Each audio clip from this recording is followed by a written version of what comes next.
Hello to anybody who's passing through the shore today.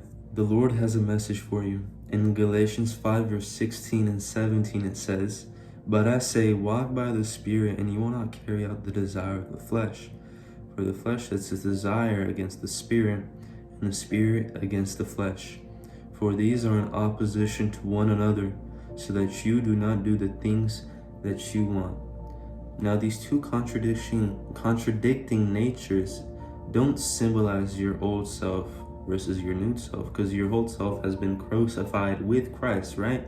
And now we are in union with Christ, and we are holy in Christ, and we are righteous in Christ, right? Through the grace of Christ.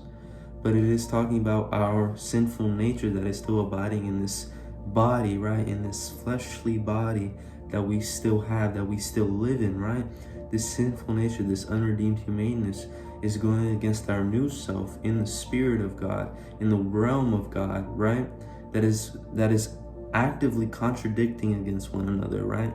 But now, due to the grace of Christ in receiving new life, we have the ability to go against, to not fulfill our sinful nature, to not fulfill our flesh,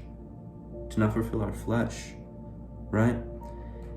That's why we are always in opposition, and we never get to do truly the things that we want to do, because when we're in the Spirit, now when we do something bad, we feel conviction. We feel the desire to not do that again, or we're imposing the temple that abides in us, because we were paid for a price. We're not here because we deserved it. We were here because of grace, and we were made new because of Christ, because of the sacrifice of Christ. So now we are in God's possession. We have been grafted into the olive tree of the grace of the descendants of Abraham. We are no longer ourselves, but we are living for the purpose of God. So today I come here and say, do not live by the flesh, right? This is also a reminder for myself as well. But we should live like we are made new, because we are.